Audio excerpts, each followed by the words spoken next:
Com a Bom palavra. dia, Juliane. Bom dia, amigos do Congresso Jurídico Espírita, amigos da AGE. Obrigado pelo convite. Eu espero que seja uma manhã proveitosa, que a gente dê sequência aqui a um manancial de informações. Eu estava aqui acompanhando, encantado, como sempre, a narrativa muito bem construída do confrade, amigo, querido Simão Pedro, e que eu possa ser feliz aqui num tema que já traz, eu diria, uma provocação na largada, quando fala o direito de não destruir, né? Como é que a doutrina espírita procura fundamentar o conceito de destruição? Isso é muito interessante, particularmente nesses tempos em que experimentamos claramente a mais severa crise ambiental da história da humanidade causada por nós mesmos, a partir justamente da destruição da fauna, da flora, dos recursos hídricos, depredando a qualidade do ar, a fertilidade do solo, uma produção monumental de resíduos. Ou seja, é um momento propício para a gente refletir sobre o que é exatamente, à luz do Espiritismo, destruição. Então, eu gostaria de começar resgatando aqui o conhecimento que a doutrina nos traz sobre a inevitabilidade da destruição no mundo e no universo onde tudo evolui. Portanto, a destruição é uma condição inexorável da evolução. Não há evolução sem destruição. Na matéria, isso é uma verdade inexorável, ou seja, na matéria nada é, tudo está. A matéria se degrada, se decompõe, existe uma entropia nas formas, porque sempre foi assim e sempre será assim. Quando Kardec decide colocar no Livro dos Espíritos, no capítulo ou na parte das leis morais, no capítulo 6º, conceitua a destruição como uma das leis morais. Nós estamos vendo a importância da destruição nesse software inteligente da vida, na regência do universo.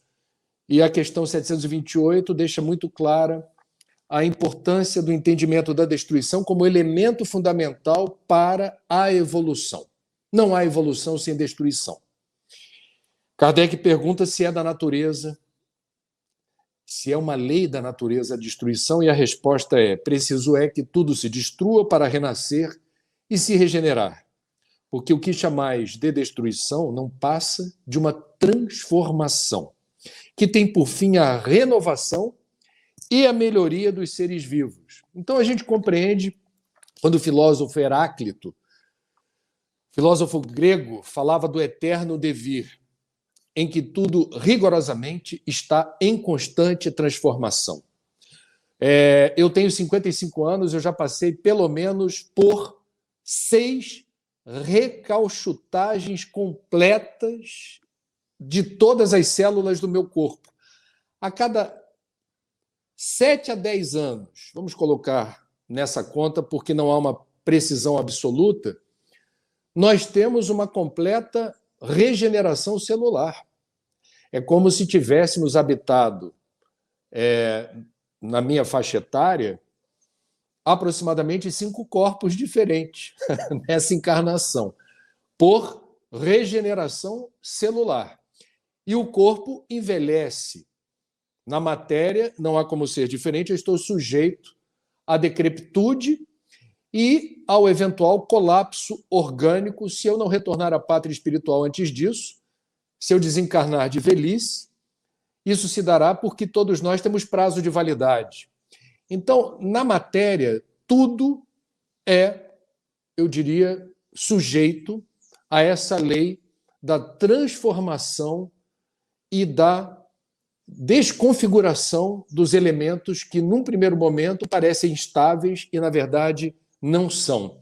E o que vale para o corpo humano vale para o planeta. Nós estamos num planeta, a nossa casa no universo, a Terra, há quase 5 bilhões de anos, passa por sucessivas transformações, e todas elas muito violentas do ponto de vista desse regenerar que se dá a partir de fenômenos que implicam em destruição. Nós já fomos um planeta completamente coberto.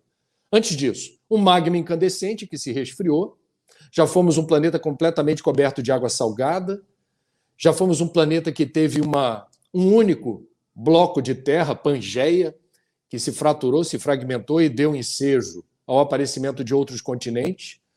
Então, isso não cessa.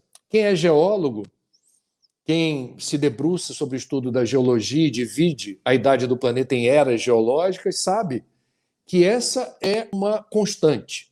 Portanto, quem estuda terremoto, quem estuda vulcanismo, vê que a Terra ela pode parecer aparentemente estável, mas ela o tempo todo está em constante transformação.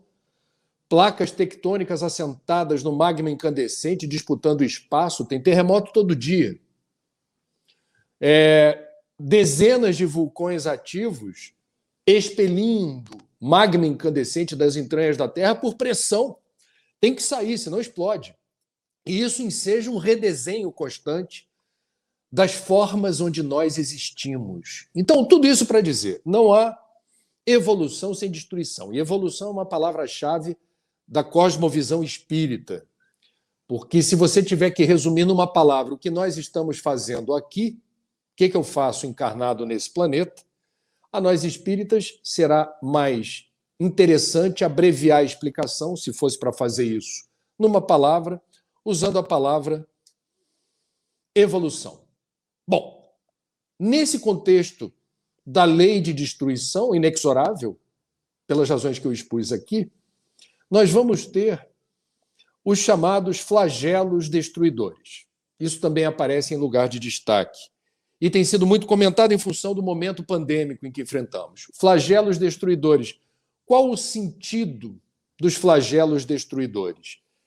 E a espiritualidade maior, respondendo a Kardec sobre isso, diz que é acelerar a regeneração, acelerar processo evolutivo e, dependendo das situações, essa aceleração se dá por meio dos resgates coletivos e essa aceleração se dá também por meio das ondas de solidariedade que emergem a partir de uma catástrofe que nos sensibiliza, que nos toca o coração. Na virada do século, tivemos a maior tsunami já registrada por imagens da história. Aquela que varreu do mapa várias cidades e provocou o desencarne de mais de 300 mil pessoas, principalmente na Indonésia. Essa onda gigante propiciou, segundo a Cruz Vermelha Internacional, a maior onda de solidariedade já vista na história da humanidade. Ela ocorreu próximo do Natal, nesse mês de dezembro em que nós estamos hoje, e determinou, portanto, um ambiente de compaixão, de solidariedade.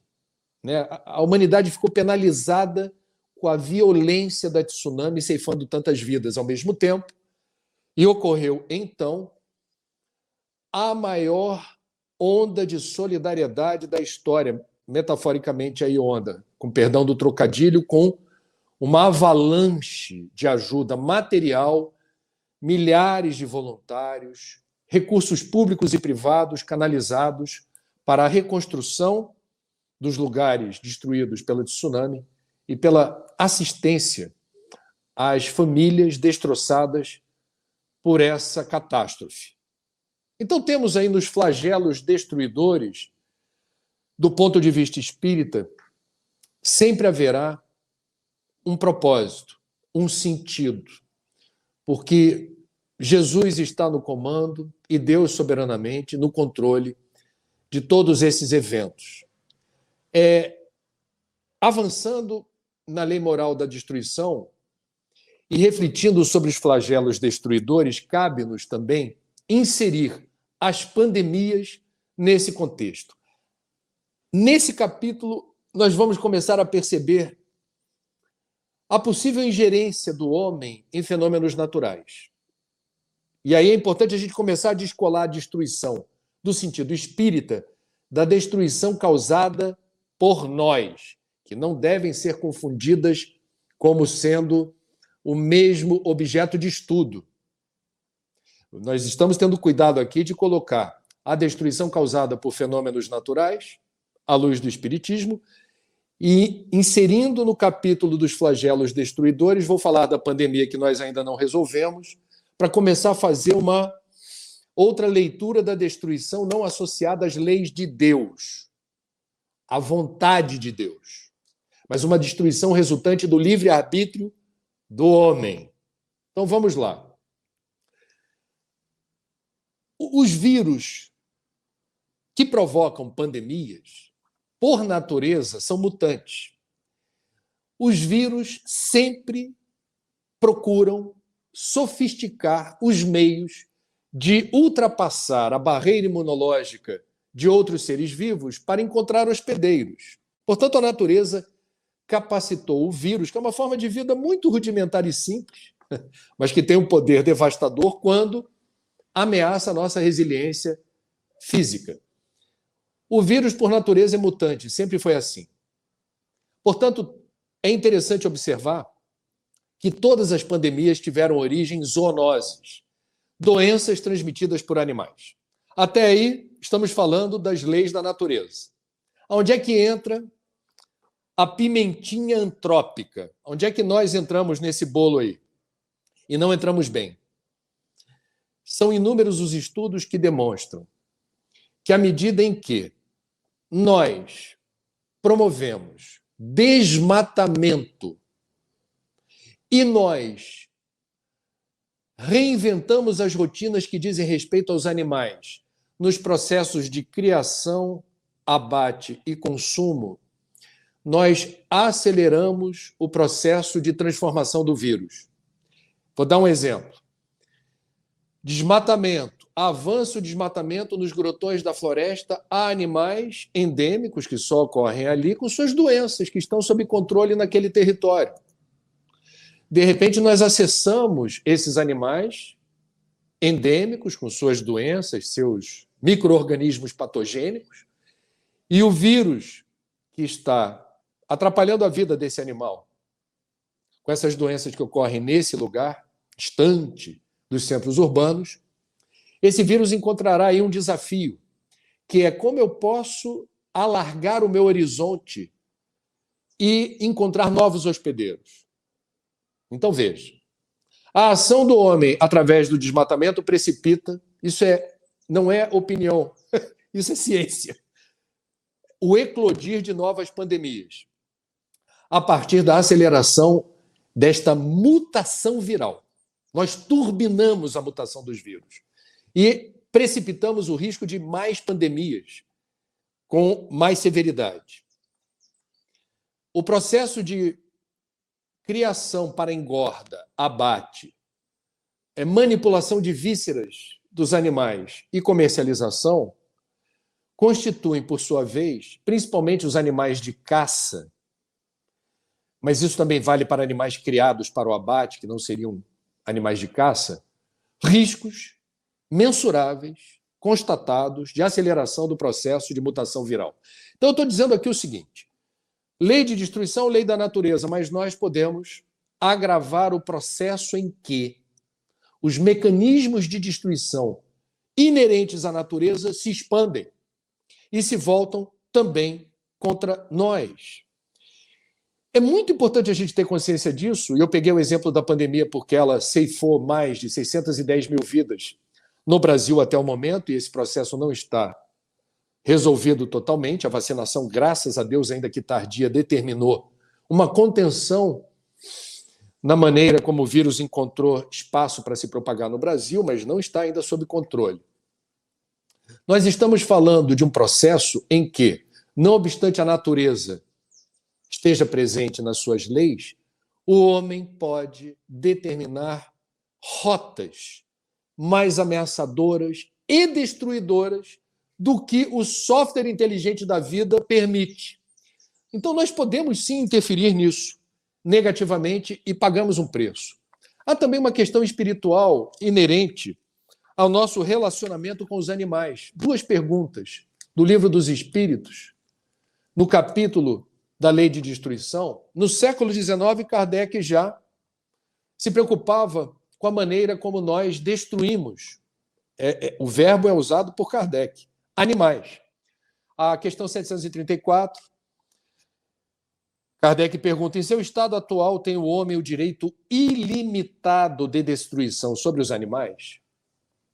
A resposta é: tal direito se acha regulado pela necessidade que ele, o homem, tem de prover o seu sustento e a sua segurança. O abuso jamais constitui um direito. Bom, 2 séculos atrás, aproximadamente, nós vamos ter essa resposta dentro de um determinado contexto civilizatório e científico. Hoje, há espaço dentro do movimento espírita e fora para debatermos se a destruição dos animais, a aniquilação dos animais, de fato constituiria um direito baseado pelo princípio espírita no sustento. Eu dependo disso para viver. Essa, de fato, é uma questão, mas é uma questão solúvel.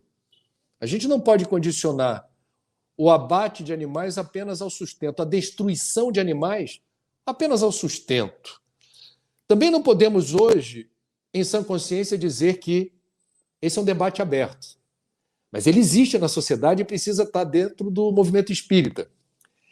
É imprescindível o consumo de proteína animal para termos saúde, porque aí seria imprescindível a destruição dos animais. Entretanto, não há consenso. Pelo contrário, há muitas evidências de que é perfeitamente possível, por vezes até com orientação nutricional, substituir à altura e por vezes até com vantagem na nossa dieta a ingestão de proteína animal, sem prejuízo da saúde e da resiliência. Então a questão do sustento não estaria bem embasada nos dias de hoje, não é impreterível, não é insubstituível. E quando a espiritualidade diz que temos o direito de destruir animais quando isso ameaça a nossa segurança, acho que está clara a situação quando há risco de morte, quando um animal representa risco à minha sobrevivência, eu tenho, portanto, à luz do Espiritismo, o direito de abatê-lo. E isso, para mim, está muito claro do ponto de vista ético, do ponto de vista moral.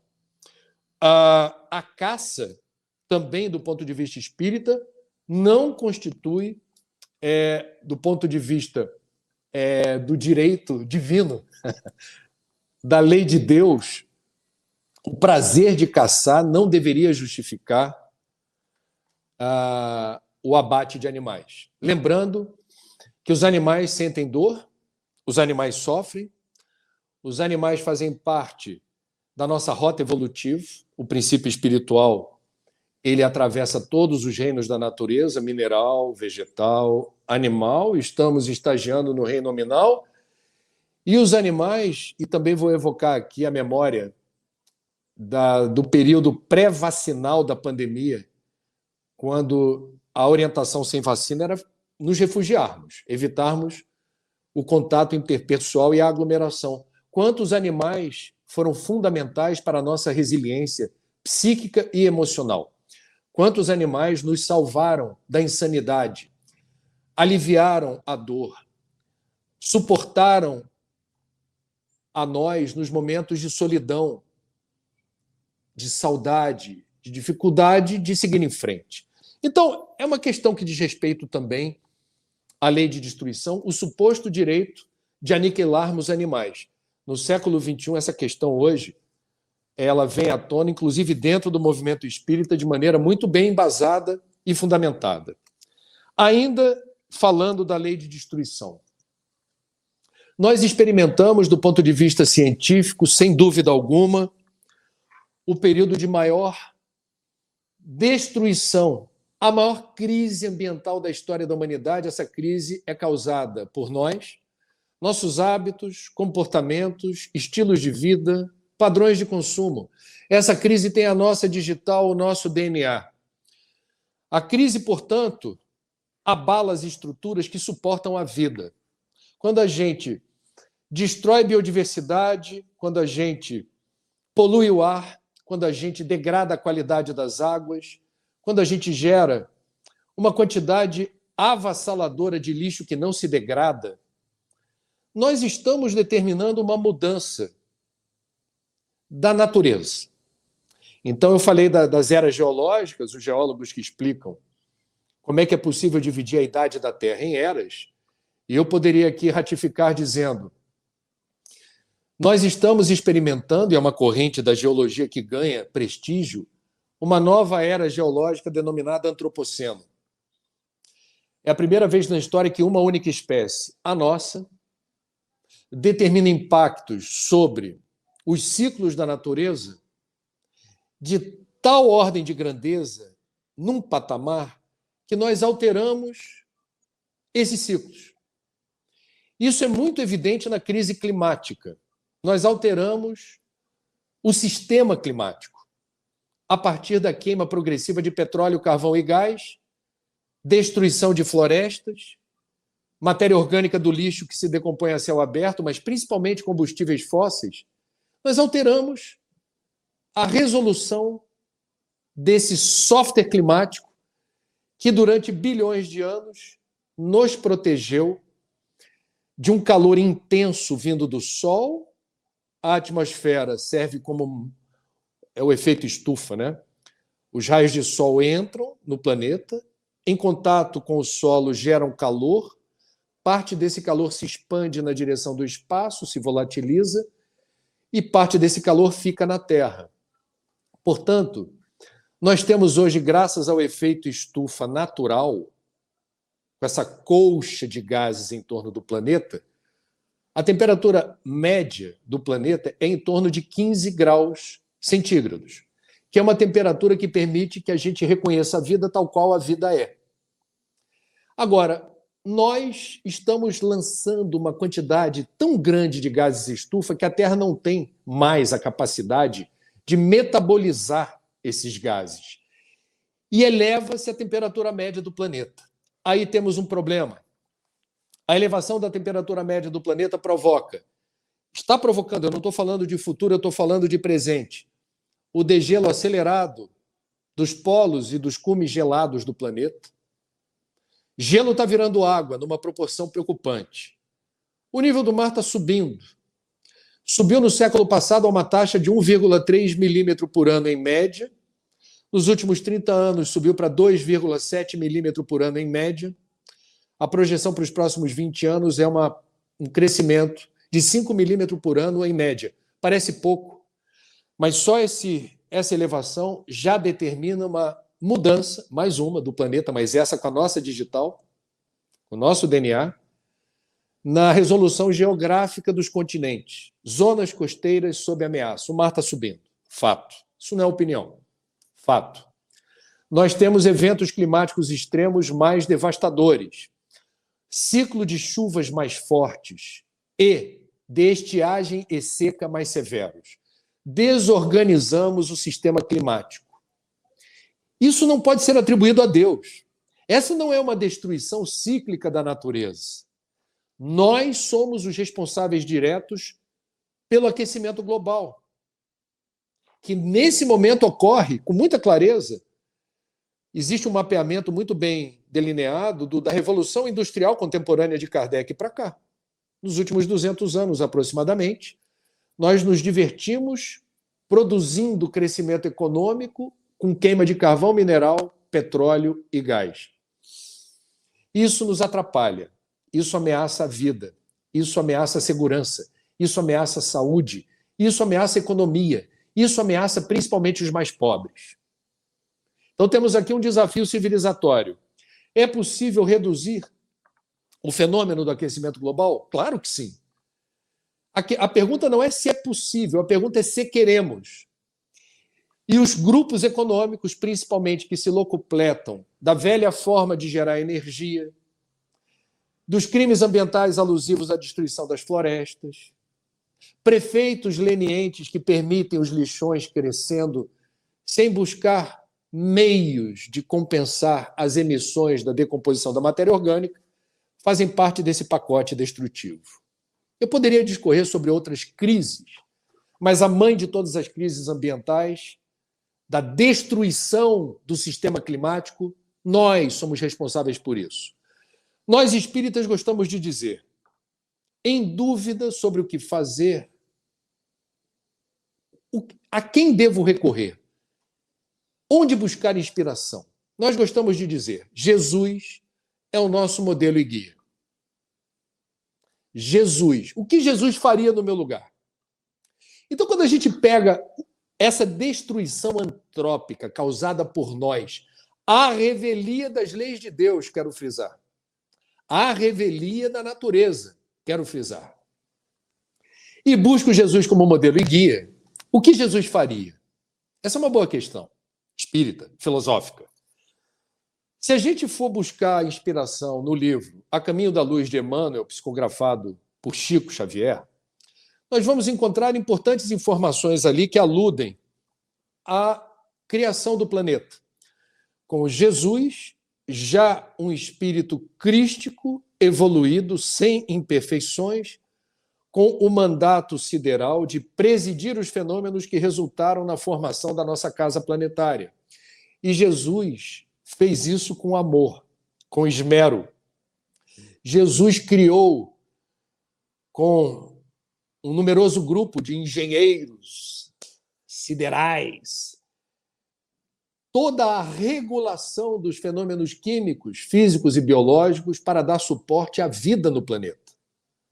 Não apenas a vida do ser humano, a vida no seu sentido mais amplo e difuso. Portanto, nós estamos num lugar aonde Jesus, amorosamente, com esmero, criou as ferramentas que propiciam vida em abundância, parafraseando Cristo num outro sentido.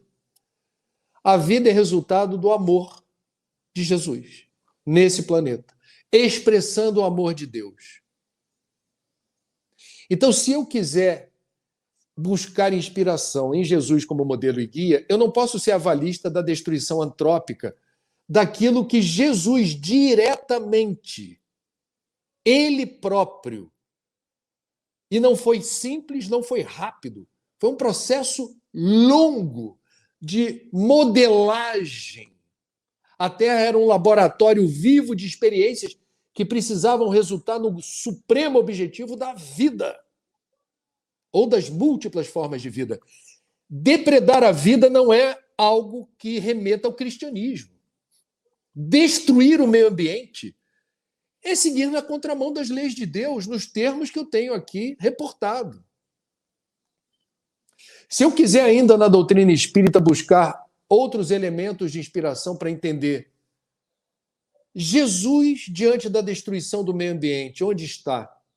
Joana de Ângeles, no livro Após a Tempestade, psicografado por Divaldo Pereira Franco, em 1974, no capítulo 3, Poluição e Psicosfera, ali, Joana de Ângeles chama Jesus de o sublime ecólogo.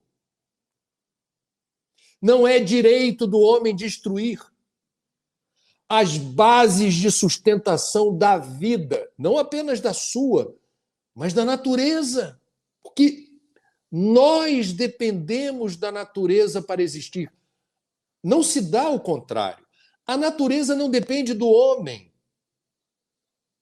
Se hipoteticamente destruirmos toda a natureza, toda a vegetação, toda a biodiversidade, e a vida na Terra se tornar insuportável, a natureza encontrará meios para se reconfigurar e reconstituir. Já tivemos um exemplo disso 65 milhões de anos atrás, diante de uma chuva de meteoros implacável que destruiu a biodiversidade. Os dinossauros desapareceram por ocasião dessa chuva de meteoros grandes, avassaladores. Durante séculos, em boa parte do planeta, não se avistava a luz do sol diante dos materiais particulados, da poeira que se levantou de tamanho revolvimento do solo por conta dessa chuva de meteoros.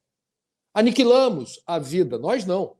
A natureza determinou um fenômeno que aniquilou, repaginou a vida. Mas a vida se reconfigurou e se reconstituiu. A natureza descobre seus meios para manter a vida nesse plano. Nós não temos essa resiliência. Nós dependemos de água limpa, ar respirável, solo fértil.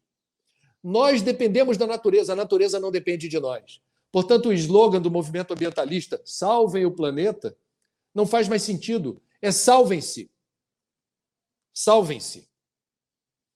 Fora do Espiritismo, o Papa Francisco, na primeira encíclica ambiental da história da Igreja, Laudato Si, de 2015, assinala de forma extremamente assertiva: o atual modelo de desenvolvimento não nos interessa porque, a um só tempo, ele destrói, devasta e depreda o meio ambiente, e o Papa Francisco dá suporte à crítica da Igreja contra essa destruição, com base em interpretações teológicas do Evangelho. Então, não é legítima essa destruição. E essa destruição, ao mesmo tempo em que devasta a natureza, não determina a erradicação da miséria, da pobreza e da exclusão, nem da fome. Então, é o perde-perde, não nos interessa. Meus amigos, esse encontro ocorre num momento muito importante, porque, sendo um congresso jurídico espírita, não dá para a gente ignorar o papel fundamental dos magistrados em defesa do artigo 225 da Constituição brasileira. Me perdoem, eu preciso reportar os fatos. Causa-me perplexidade a maneira como algumas decisões judiciais vêm sendo tomadas, especialmente nos últimos 3 anos,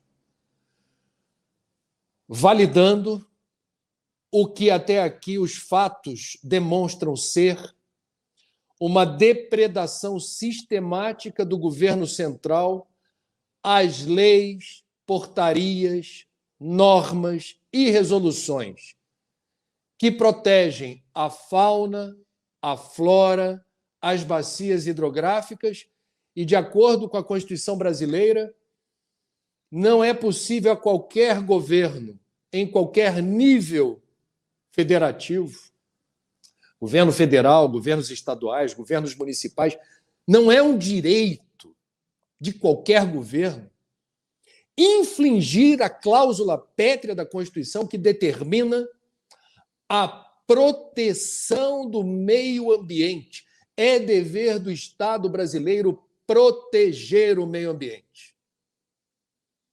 Não apenas do Estado, mas lá está assinalado, independentemente de quem seja o governante. Corrente política, partidária, ideológica, é impreterível a qualquer mandatário obedecer, especialmente num país com a configuração do Brasil, que é o país onde se concentra a maior quantidade de formas de vida catalogadas pela ciência nos reinos animal e vegetal. Nem outro lugar do planeta tem tanta vida. Esse é o país que concentra ainda a maior quantidade de água doce superficial de rio, em 12 mil rios e córregos espalhados pelo país, sem contar os aquíferos subterrâneos, Guarani e Amazônico. Esse é o país onde é possível sermos um dos maiores provedores de nutrientes, de alimentos do mundo, sem precisar destruir uma árvore sequer.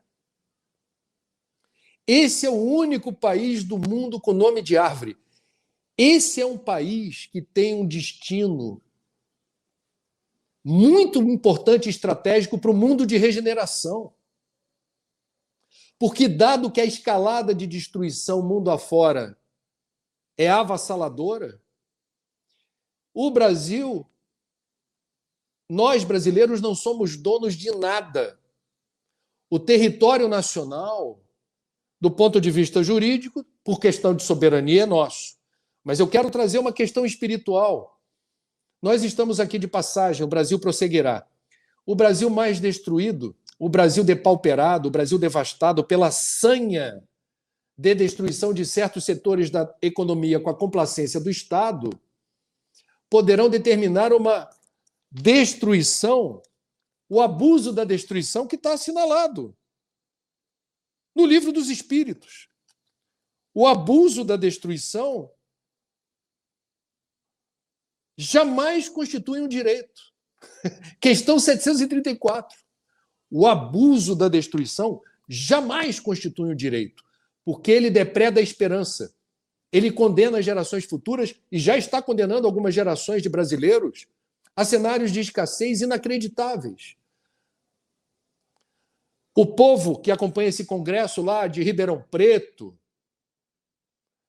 de outras cidades de São Paulo e de Minas Gerais que testemunharam aterrorizados uma nuvem de poeira típica de deserto, Saara, deserto de Gobi na China, pela primeira vez no Brasil, em vários lugares, regiões densamente povoadas, estamos testemunhando esse paredão de uma nuvem de poeira que não deveria acontecer. Não deveríamos normatizar o absurdo. Tamanha secura, tamanha estiagem, tamanha a degradação e algumas técnicas equivocadas de plantio. Não deveríamos ter, diante do cenário de secura, o Brasil está secando, o país campeão mundial de água doce, de acordo com o Operador Nacional do Sistema Elétrico, que opera todas as fontes de energia do Brasil, de acordo com estudos do CEMADEM, que é um dos mais modernos centros nacionais de monitoramento de alertas e desastres naturais do mundo, lá em Cachoeira Paulista, que eu conheço. CEMADEM, Operador Nacional do Sistema Elétrico, estão dizendo que o Brasil está secando. Mudou o ciclo hidrológico. As chuvas não ocorrem como ocorriam antes. Os reservatórios não estão sendo recompostos na velocidade com que a gente se acostumou em quase 100 anos de série histórica de medição. E por que isso está acontecendo? Vários fatores. Tem aquecimento global? Tem, mas não apenas isso. Destruição de floresta significa destruição de chuva. As florestas produzem vapor d'água, fenômeno da evapotranspiração. Nós estamos destruindo floresta sem nos darmos conta do impacto disso sobre chuva. Essa semana, 2 dias atrás, saiu o dado negativo do PIB brasileiro.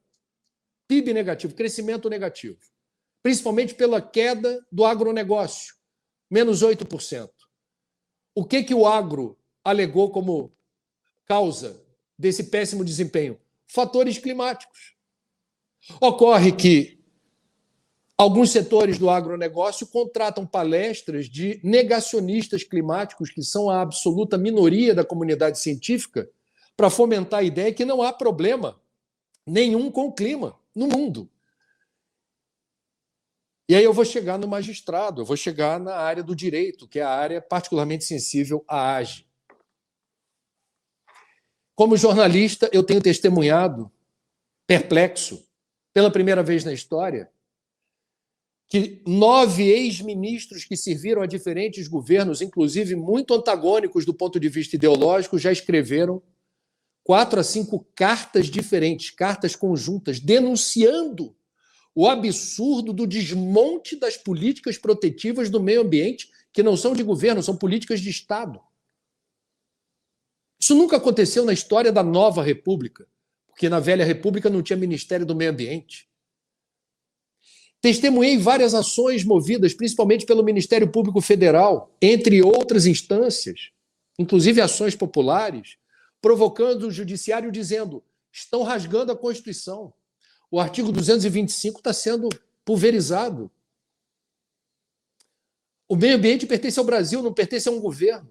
Não é direito de nenhum governo, como diz a Constituição, destruir o meio ambiente. Não é direito de nenhum governo destruir o meio ambiente. E o judiciário, passivamente, de forma complacente, em diversas instâncias, está permitindo isso. Me perdoem a franqueza. Vocês convidaram um jornalista para falar hoje sobre um tema que guarda absoluta sinergia com o lado do direito e com a atuação de magistrados. Não podemos nos calar nem nos omitir. Estamos na encarnação presente, na condição de brasileiros.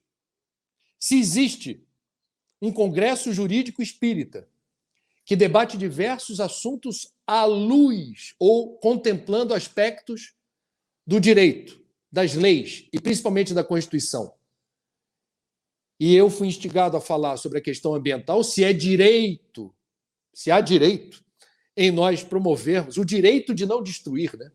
É o dever de não destruir quando não há necessidade, diz o Livro dos Espíritos. Quem é espírita e quem é obediente às leis e quem conhece a Constituição não fica em cima do muro, não se refugia numa bolha, não finge que não está acontecendo. Se posiciona como cidadão, como espírita, como eleitor, como consumidor, no momento presente. Peço que não esperemos mais. Peço que a gente não deixe passar o absurdo de testemunharmos, no intervalo de tempo tão curto, tamanha destruição que não segue as regras mais elementares do direito e afronta a Constituição.